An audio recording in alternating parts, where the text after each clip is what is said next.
Good afternoon to all. The next topic which we are going to study is nothing but enantiomers.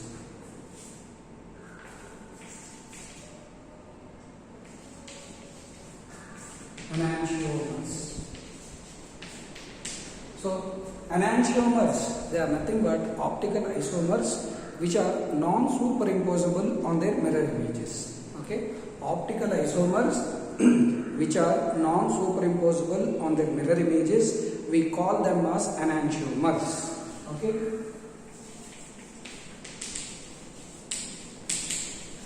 Optical isomers which are non-superimposable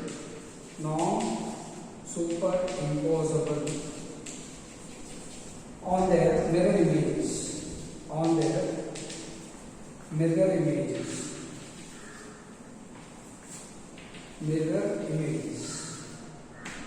We call them as enantiomers. Okay. For example, let us take an example to understand this. 2,3 dichloro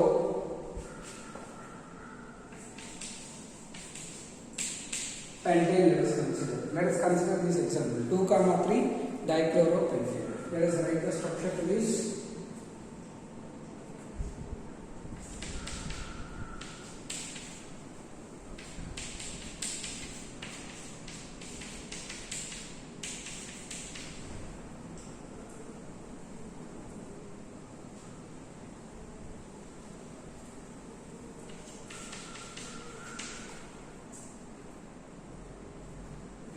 So this is nothing but 2,3 dichloropentane. Okay, 1, 2, 3, 4, 5. When we consider the mirror image of this, see the mirror image.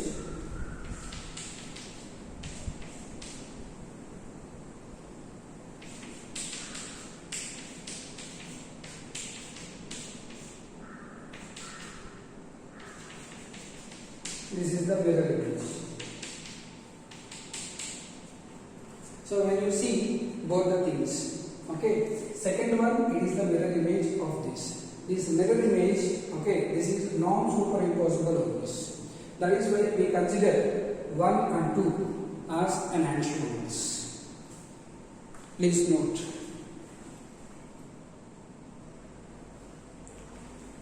This 2,3 dichloropentane can also be represented in this way.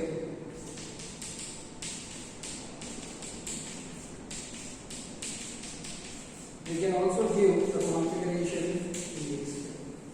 When we see the mirror image of this, the mirror image of this, it will be in this way.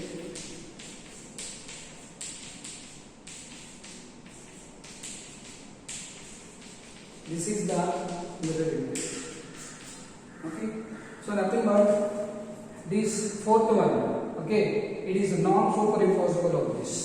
So that is why we can also call 3 and 4 as enantiomers. Okay. The next thing is nothing but diastereomers. It's a simple thing. Diastereomers. Let us see about diastereomers.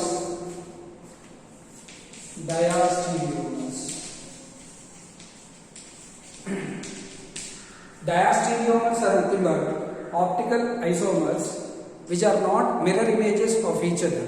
We call them as diastereomers. Okay. See the difference between enantiomers and diastereomers. Okay. Diastereomers are nothing but these are also optical isomers.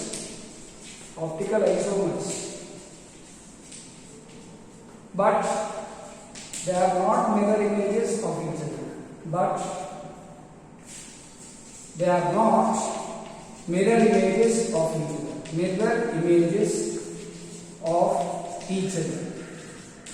We call them as diastereomers.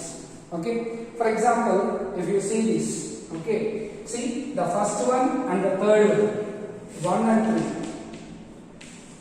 3. We call them as diastereomers. Why 1 and 3 are diastereomers? Because third is not the mirror image of the first. That is why these two we call them as diastereomers. Okay, or you can consider 2 and 4 also. They are also diastereomers. They are also not enantiomers, they are diastereomers. Okay, or you can consider 1 and 4 also as diastereomers. Okay, or 2 and 4 also you can consider. 2 and 4 we have already considered.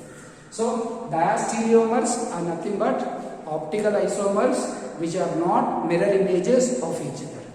They are nothing but the diastereomers. Enantiomers are nothing but optical isomers, okay, whose mirror images are non-superimposable. We call them as enantiomers. Okay. So this is the difference between optical isomers, difference between enantiomers and diastereomers. Simple thing. Okay.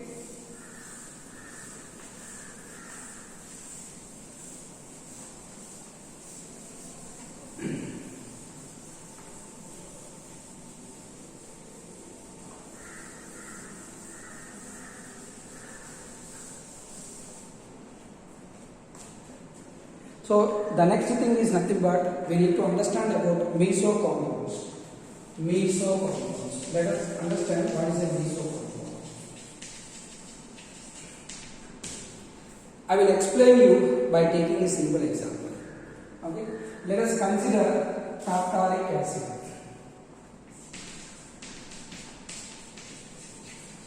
Let us consider tartaric acid. Okay.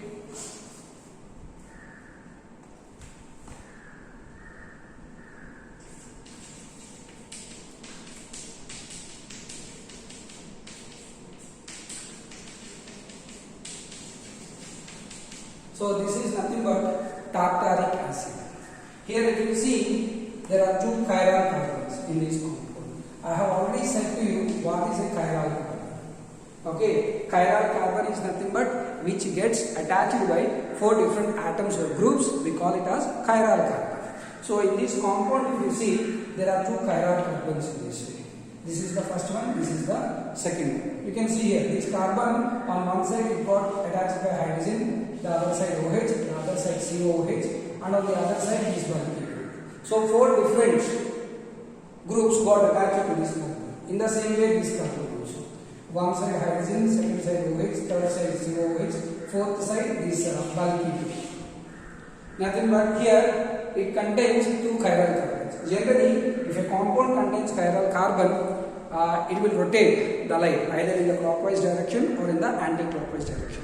Nothing but it will exhibit optical activity. But in this case, although it contains 2 chiral carbons, it will not exhibit optical activity. I will say the reason why it will not exhibit the optical activity. The reason is nothing but when we are passing a plane through the center of this molecule in this way, okay, it is dividing this molecule into 2 equal halves.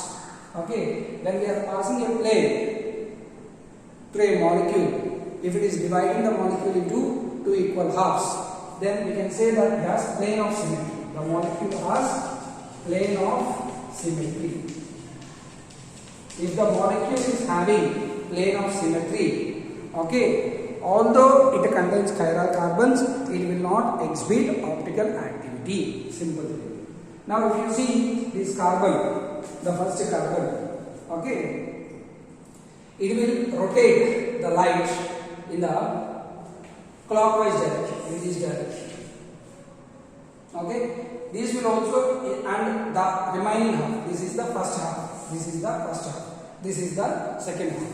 First half it will rotate the light in the clockwise direction. Second half it will rotate the light in the anti-clockwise direction in this way. Nothing but the rotation of the light by the upper half will be cancelled by the rotation of the light by the lower half.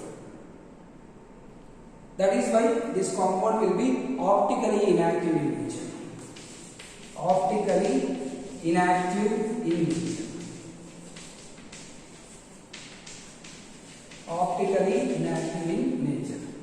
Okay. So such compounds we generally call them as meso compounds. Nothing but due to internal compensation, meso compounds are optically inactive. This is within the molecule only, no? Okay, the reason is within the molecule. Okay, upper half, the rotation of the light by the upper half will be cancelled by the rotation of the light by the lower half. So, due to internal compensation,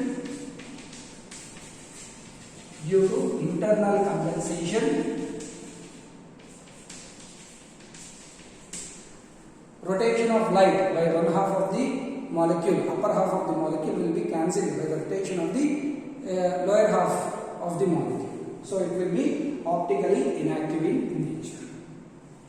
Okay, so these are nothing but meso compounds.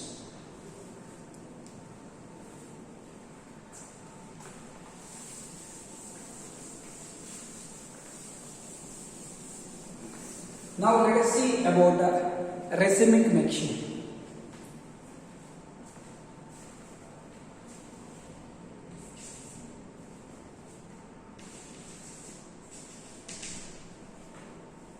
Racemic mixture.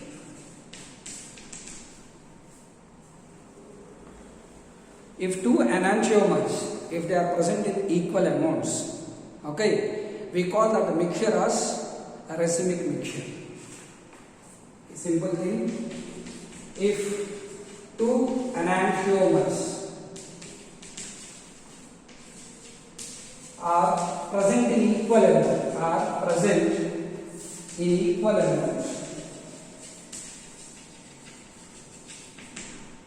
then the mixture is known as racemic mixture. Then the mixture is known as racemic mixture. Simple. If two enantiomers are present in equal amount, nothing but concentration of two enantiomers, if they are same, then the rotation of the light by one enantiomer will be cancelled by the rotation of the light by the other enantiomer. So, racemic mixture will also be optically inactive in nature. In this case, if you see, it is not, the reason is not within the molecule, it is between two molecules. Okay, that is why we call this as external compensation. External compensation. Due to external compensation, okay, racemic mixture will be optically inactive. Due to external compensation, racemic mixture is optically inactive. Optically inactive. Okay. Generally, racemic mixture is indicated with Dl, or we can also indicate this with plus and minus in this way. Nothing but dextro form and levo form will be present in equal amounts. Dextro, it will rotate the light towards right hand side. Levo, it will rotate the light towards left hand side.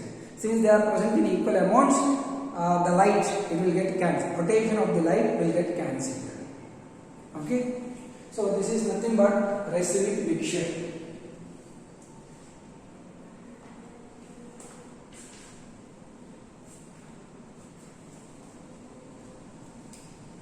When we convert, when an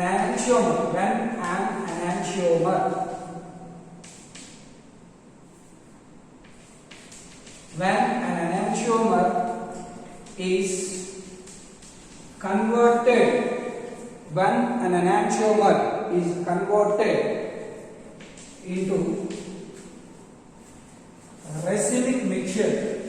into racemic mixture,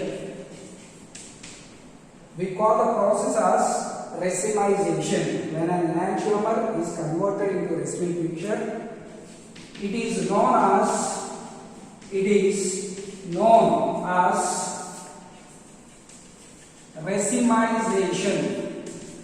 racemization.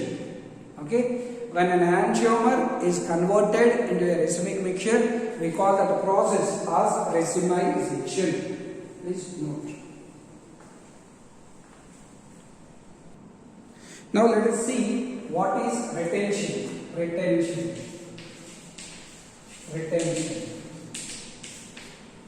Let us take an example to understand about this retention.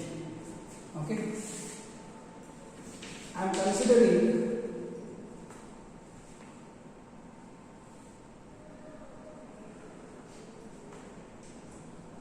2-methyl-butanol.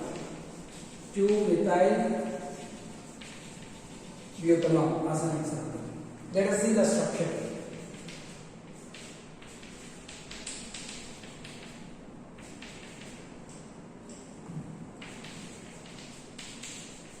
So this is nothing but 2-methyl-butanol.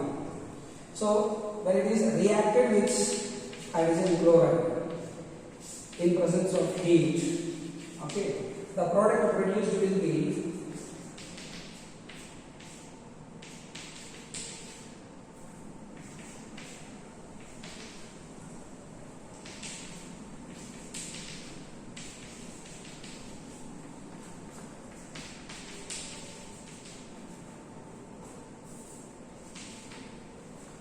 2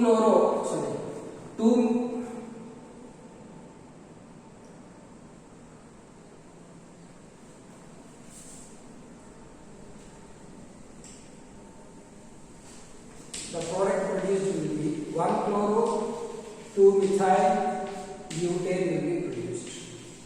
See the product. 1-chloro-2-methyl-butane gets produced. This is nothing but 2-methyl-butanol. 2-methyl-butanol. Okay. So if we see the configuration of the product and the reactant, there is no change in the configuration. Okay. So in case of 2-methyl-butanol, if you see, this is the chiral carbon. Is that right? This carbon, if you see, it got attached to 4 different atoms or groups. 1, 2, 3, and this is the 4th one. Okay. So we call this carbon as chiral carbon. So if you see the products, the bonds which are made by this chiral carbon are not broken. They are as it is.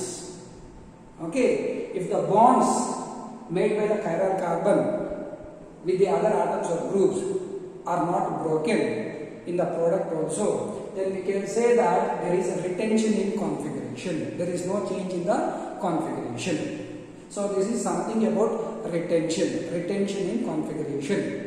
Okay. Nothing but preservation of the configuration of the reactant. We call that as retention in configuration. So here you need to consider the bonds made by the chiral carbon. So they are not broken.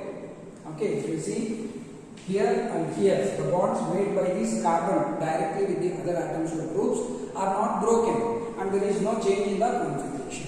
So we can say that retention in configuration has taken place in this chemical reaction. So this is about retention in configuration.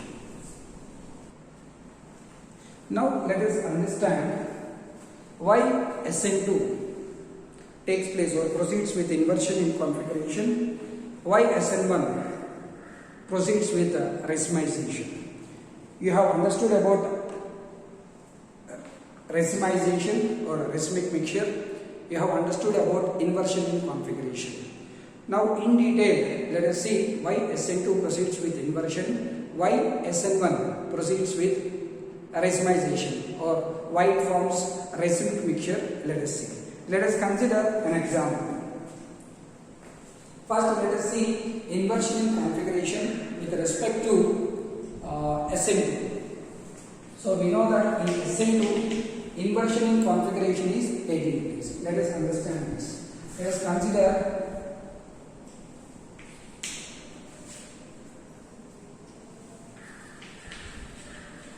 two-bromo octane as the example.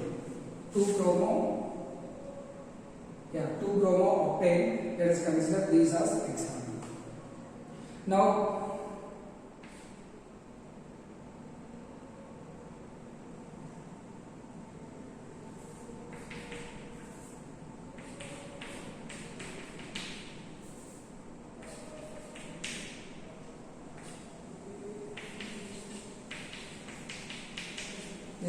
nothing but 2-bromo-octane. Okay, now I am reacting this with sodium hydroxide. In sodium hydroxide, if you see OH minus ion will act as the nucleophile. Nothing but I am just representing the nucleophile. OH minus. Now the product produced will be in this state.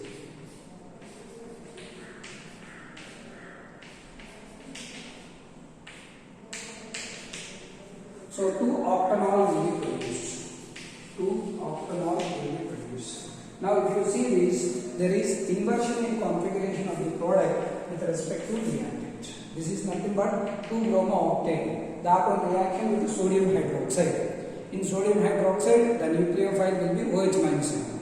We know that this OH minus ion, it cannot attack from the front side because of the presence of this bromine. Bromine is a weak nucleophile. It is a strong nucleophile. So it attacks this carbon from the back side, resulting in the formation of 2-octanol.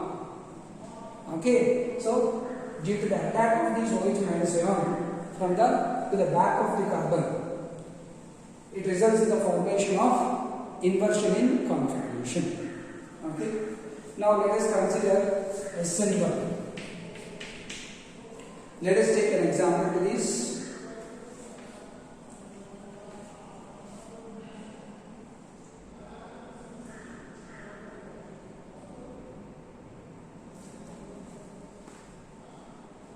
Let us consider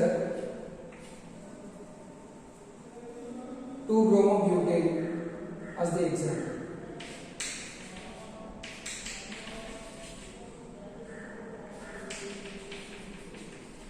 This is nothing but 2-bromobutane. Okay. So initially we know that in SN1 mechanism, okay, the first step is nothing but formation of a carbocation. So here we will use polar protic solvent. When we use a polar protic solvent, initially the bromine which is present in this carbon, it will come out to form a carbocation. So the carbocation which gets produced will be this one. Now if you see the hybridization of this carbon, it will be sp2 hybridized. In this, the hybridization of the carbon will be sp3. Since the carbon present in this carbocation is sp2 hybridized, it will be a planar molecule. It will be a planar molecule. Since this is a planar molecule, okay, now the nucleophile can attack either from the top side or from the front side. Top or bottom, front or back, both are same. So, in case of SN1 mechanism, okay, when the carbocation is produced, okay, it will be planar in nature. Since it is planar in nature, the nucleophile can attack either from the top side or from the bottom side. Okay, so there is 50-50 chance for the attack of nucleophile on this carbocation, on the carbon having the positive charge. Understood? I have already said about racemic mixture. What is the racemic mixture? A mixture which contains equal amounts of enantiomers, we call that as racemic mixture. The same thing happens here now. Now if you see the next step, okay,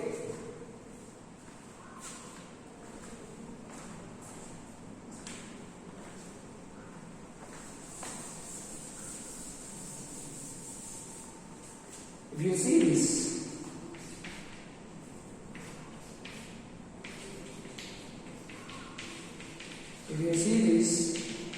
okay, this is the nucleophile. So it can attack this carbon either from the front side or from the back side. Or this nucleophile, it can attack this carbon either from the top side or from the bottom side. For example, if you think this molecule is present in this way, then this nucleophile, it can attack either from top side or from the bottom side. So there is 50-50 chance for the attack of nucleophile from the top side or bottom side or from the front side or back side. So nothing but it will form racemic mixture. Racemic mixture will get produced. Okay.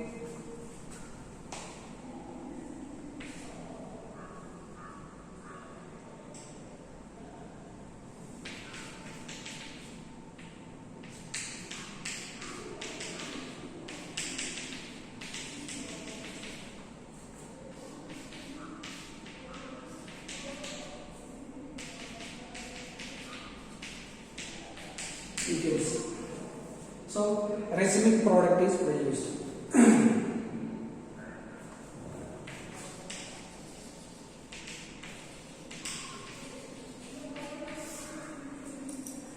So this is about SN1. I think now you have understood why SN1 is undergoing racemization. So keep in mind that the carbocation which gets produced, it will be planar in nature. Since that is planar, okay, nucleophile has the chance to attack either from the front side or from the back side. That is why racemic picture will get produced. Okay. So this is about SN1 and SN2. SN2 while it proceeds with inversion in configuration, SN1 while it proceeds with racemization. I think you have understood.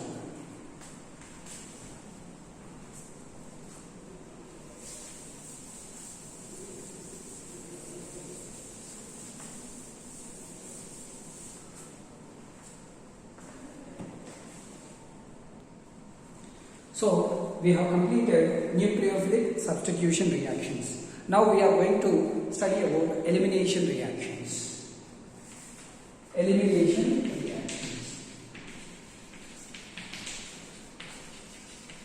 Elimination reactions. Okay. So elimination reactions are nothing but, for example, let us consider a haloalkane. Okay. If a haloalkane contains beta hydrogens with it, and when we are treating that haloalkane with alcoholic potassium hydroxide, then hydrogen from the beta carbon and halogen from the alpha carbon gets eliminated to form an alkene. Nothing but dehydrohalogenation will take place to form the alkene. So formation of an alkene by the elimination of hydrogen halide, okay, we call that as elimination reaction. Since hydrogen from the beta carbon is getting eliminated, it is also known as beta elimination. Okay, let us take an example to understand this concept.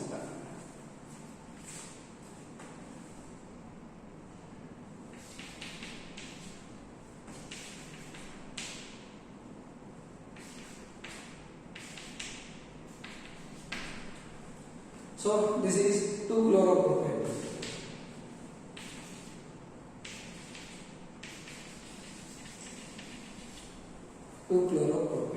So these on reaction with alcoholic potassium hydroxide.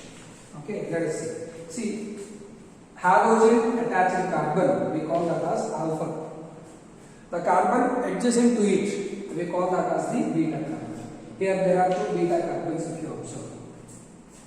Okay, halogen attached carbon, we call it as alpha carbon. Adjacent carbons, we call them as beta carbons. So when we are adding this alcoholic potassium hydroxide, what happens is nothing but here in this OH minus ion will act as a base. So it will remove the hydrogen from the beta carbon. Okay, let us think that this is removing the hydrogen from this beta carbon. Then the product produced will be CH3, CH. Here chlorine, halogen from the alpha carbon, it gets eliminated, and hydrogen from this carbon will get removed. Okay, so if hydrogen is getting removed from this carbon will get a negative charge. If halogen is getting removed from this carbon will get a positive charge. Now positive and negative will form a double bond in this way. Nothing but an alkene got produced here. This is nothing but propane. Even if hydrogen is getting removed from this carbon, the same product will get produced. Propane will only produce. So this is also known as beta elimination. Why it is known as beta elimination? The reason is nothing but hydrogen from the beta carbon is getting eliminated. That is why it is known as beta elimination reaction. This is also known as dehydrohalogenation. Dehydrohalogenation. Why it is known as dehydrohalogenation? Hydrogen halide is getting removed. That is why it is also known as dehydrohalogenation reaction. Okay. Let us consider one more example.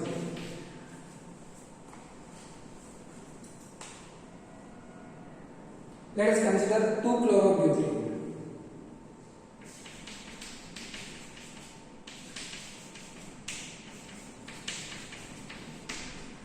This one reaction is alcoholic potassium hydroxide. Okay. So let us see what are the products that get produced. When you observe this reactant, there are 2 beta carbons here. This is one beta carbon. This is the second beta carbon. Okay. Let us see the products. CH3, CH, double bond, CH, CH, plus CH3, CH2, CH double bond, CH. In this way, 2 types of products will be produced. For example, if hydrogen is getting removed from this carbon, okay, then the product will be the first one. If hydrogen is getting removed from this carbon, then the product produced will be the second one. Now, among these 2 products, which is the major product? Major product will be the first one. This is the major product. This is the minor product. Okay. Why first one is the major product and second one is the minor product? The reason is nothing but according to Sagejeff. Okay, there is a scientist called Sagejeff. Okay, according to that scientist Sagejeff. Okay, on either side of the double bonded system, if alkyl groups are more, then that product will be the major product. According to Sagejeff or Jacob's rule, okay, on either side of the double bonded system, if alkyl groups are more, then that will be the major product. Okay. If you see this second one, on either side of this double bonded system, only one alkyl group is present. Nothing but it is less substituted. That is why it is the minor product. Okay. So, if a reactant or if alkyl halide has 2 beta carbons, then there is a chance to form 2 products. In that 2 products, one will be the major product, the other will be the minor product. So, which will be the major product? It depends on the alkyl groups on either side of the double bonded system. Okay, if the alkyl groups on either side of the double bonded system are more, then that will be the major product. Nothing but it is highly substituted. That is the reason. And minor product means on either side of the double bonded system, if alkyl groups are less, then that will be the minor product. Okay. This is about elimination reaction.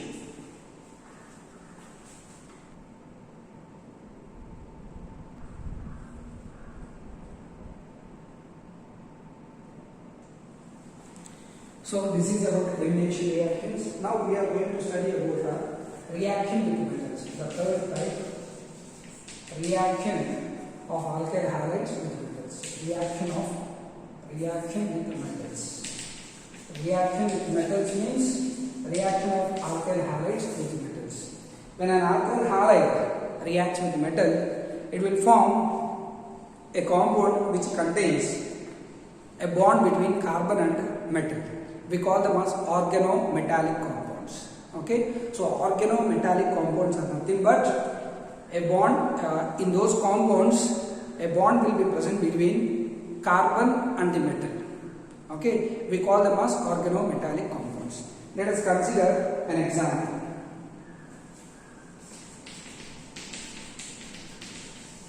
This is nothing but ethyl bromide. This one reaction with magnesium. Magnesium is a metal. In presence of dry ether, it takes place in presence of dry ether. Then the product produced will be ethyl magnesium bromide gets produced in this way. So we call these as Grignard reagent. We generally call these as Grignard reagent. Okay.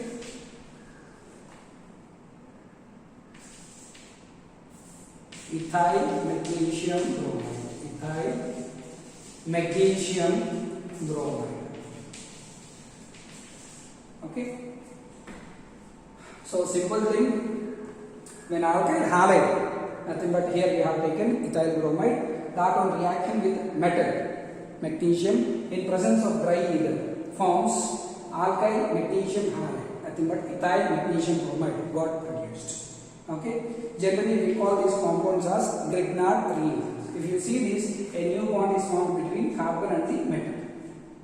Okay, compounds which contain a bond between carbon and metal atoms, we call them as organometallic compounds.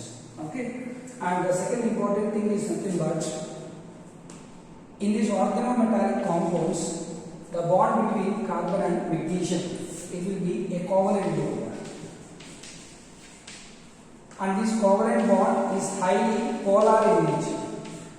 This is highly polar in nature.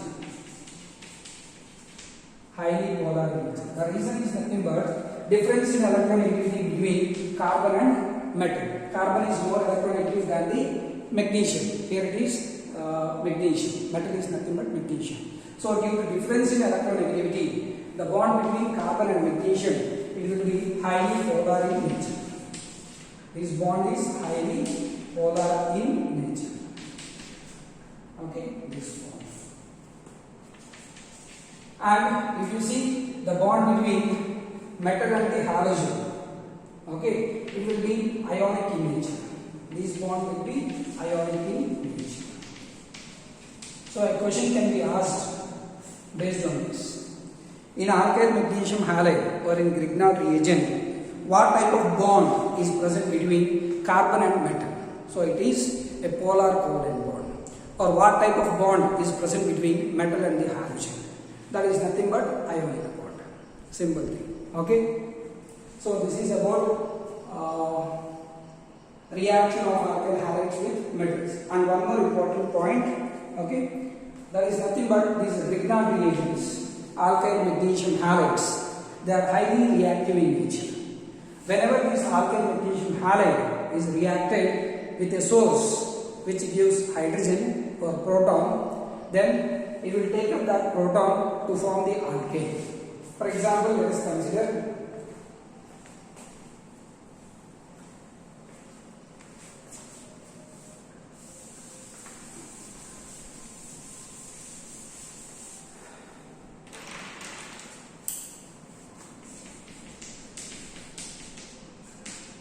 ethyl magnesium bromide, let us consider. So when we are treating this with water, then it will form ethane as the product. Ethane will get produced. Nothing but H2O. It is a source of protons. It will give out the H plus ions. The H plus ions which are given by this H2O will be taken up by this ethyl group to form ethane as the product. Okay. The other product will be MgBr. So whenever these alkyl magnesium halides or Grignard reagents, when they are reacted with compounds which give proton, these alkyl magnesium halides get converted into alkanes. Remember this point. Here water is one source of proton, alcohol also we can consider as a source of proton. Okay. So this is about reaction with metals. The next is nothing but Wurtz reaction. You have already studied about Wurtz reaction in your +1. So Wurtz reaction is nothing but we react alkyl halide with sodium in presence of dry ether. So when we are reacting in that way, the product will contain double the number of carbons when compared with the reactant. We call that reaction as Wurtz reaction. Let us take an example.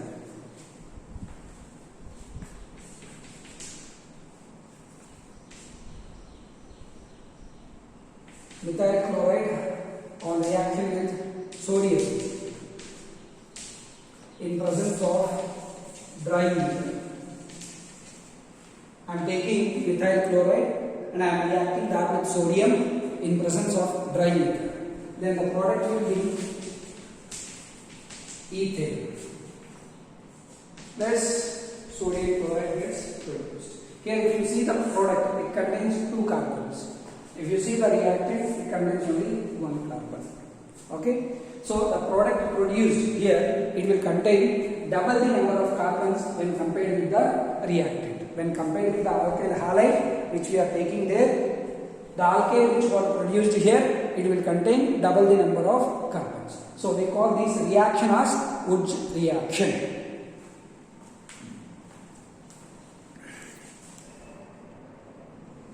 Generally, we prefer this Woods reaction to prepare symmetrical alkanes. Okay, we don't prefer this Woods reaction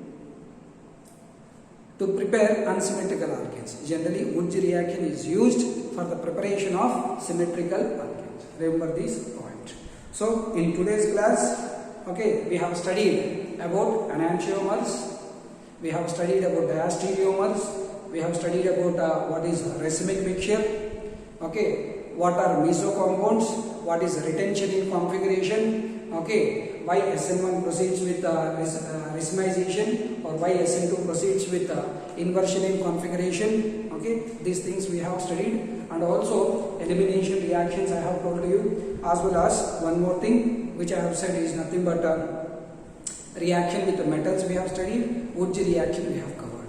Okay, please revise these things. Okay, and one more thing, those who have watched the video, okay, please give a message that so and so have watched the video.